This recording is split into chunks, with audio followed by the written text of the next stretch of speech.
Welcome to Story Lab. This week, we're talking about adventures in kindness. Plus, we'll hear an amazing story about a pretty adventurous road trip. This way.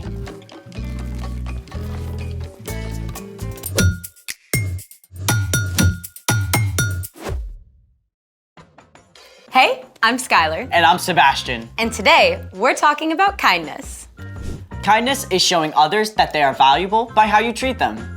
Hey, nice backpack. You getting ready for school early? Nope. I'm going camping at Lake Wanasmackaskeeta. I love camping. Orienteering, setting up rain flies, cooking in the old Dutch oven, hobo dinners, and cowboy coffee. You know what I'm talking about, right? I've never been camping before. First time for everything. I mean, the real trick is just in the preparation, making sure you pack everything you need. Okay, that I've got covered. Okay, let's see what you got. First, bug spray. Little cold for mosquitoes, but better safe than itchy. Then, What else? there's my Nintendo Switch. There's no electricity in the woods, Sebastian. Then you're not gonna like my next item. What's that? My Star Nightlight and sound machine. You know that there's stars and sounds of nature. Well, I also packed some non-electric stuff. Great. My knitting kit, tennis racket, golf club, got my snake. Oh, my chicken, you know. We got my chair, you know, kind of need that. My hockey stick, my lucky hat, my backup lucky hat, my pogo stick, you know that, yeah. Oh, and of course, can't forget Steve. Sebastian. What in the world? You know, in case I wanted to make a snack. A snack. Maybe something desserty? That is actually doable. Let's make it! So, what are we making? We're going to make a solar oven to bake s'mores in. Sweet. Literally. For this project, you'll need a cardboard box, aluminum foil, some plastic wrap, a glue stick, some tape, a ruler, something to cut with, a stick, and a marker. First, take your box and use a ruler to trace out a lid about an inch from the edge, like this. Then, cut it out. Remember to ask an adult to help. Be careful. I will. There! Next, we'll use the glue stick to line the inside of the box with aluminum foil. There we go. Make sure you cover it really well with glue.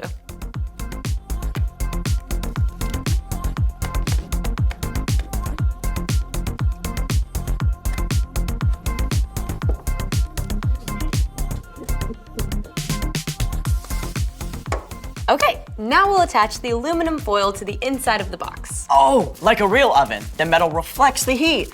You got it. Make sure the foil is as smooth as possible.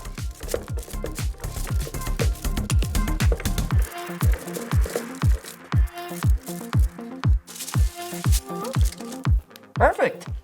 Then what? Then use double-sided tape to tape 2 layers of plastic wrap to the inside of the outside edge of the box top. To hold the heat inside. All right.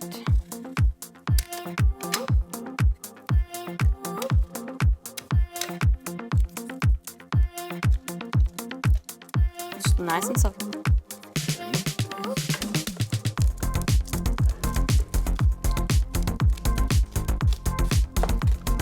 Very nice. And now we have the second layer.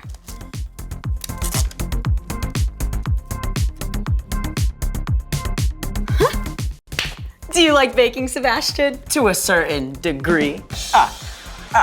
Oh boy. Incoming dad joke. And done. So, how do we plug it in? Kidding. We use the stick to hold open the lid so the sunlight bounces down into the oven. It's the sun's heat that warms up our s'more. Spoken like a camping pro.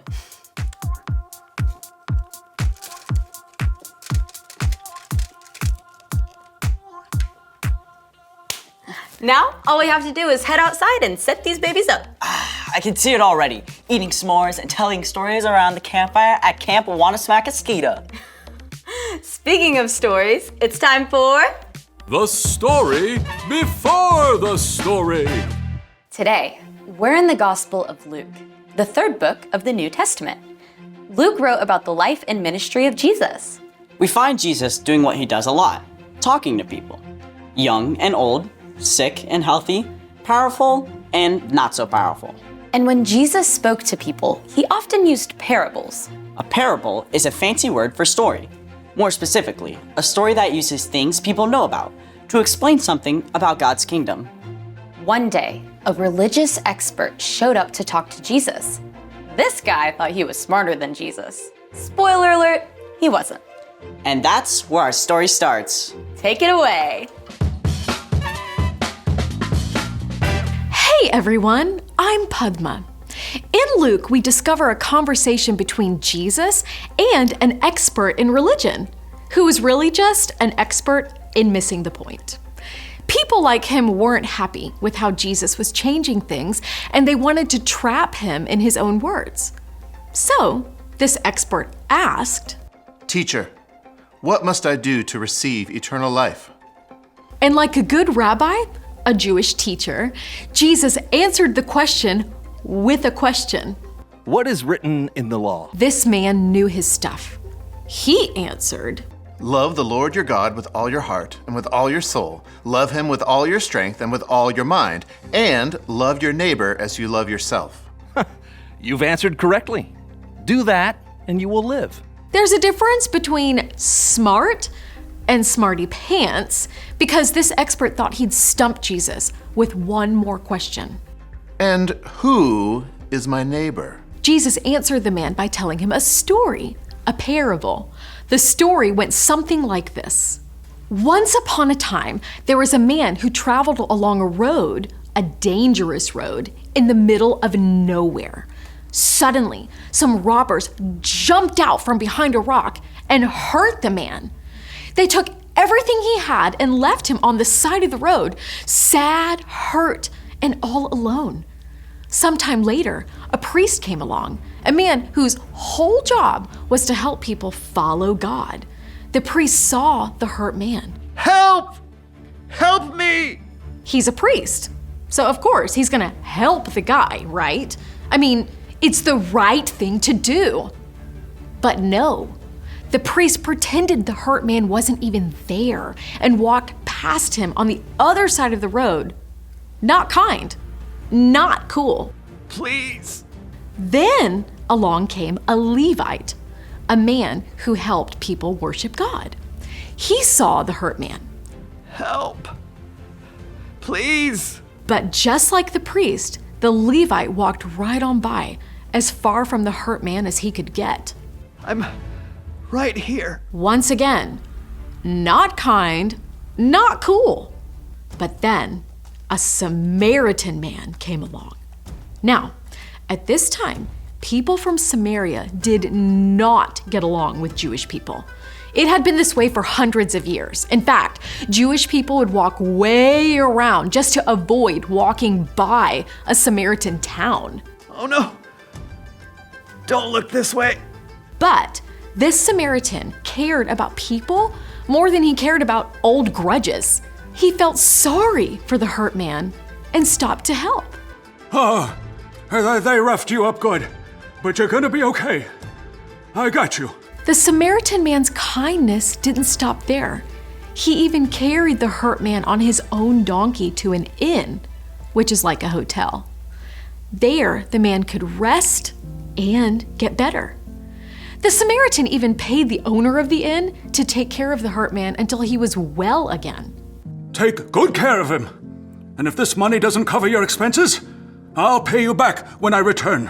When Jesus finished telling his story, the religious expert said nothing. Then Jesus asked him one more question. Which of the three do you think was a neighbor to the man who was attacked by robbers? The proud expert who had tried to trick Jesus just minutes earlier was forced to humbly admit the answer. The one the one who felt sorry for him. Go and do as he did. Jesus made it clear. Your neighbor isn't only the person down the street. It's not just your friend. Your neighbor is anyone who needs your help and kindness. The end. Wow, the Samaritan helped the man even though there was nothing in it for him. Yeah, it even cost him time and money. I bet even his own people were mad at him for helping. You don't see that kind of kindness every day. I like that Jesus used his story. I mean, he could have said a lot of stuff to tell the expert that he was even smarter. But instead, he used a story that anyone could understand. Jesus did that a lot. So, what's our part in the story? Kindness is showing others they're valuable by how you treat them. And one of the most powerful forms of kindness is showing love to people who are different from you. Like, if there's a new kid who comes to your school from a different country or speaks a different language, you can ask them to sit at your lunch table. Or if someone thinks or acts differently than you, you can choose to listen and be kind to them, even if you don't agree with them. You can even be friendly to someone on the soccer team that just beat your team. Easier said than done sometimes. True. But remember, while you can't be best friends with everyone, You can still show kindness to everyone. you guys got this on lock. Peace. Bye. So here's the thing. Be kind to people who are different from you. Okay, let's do this.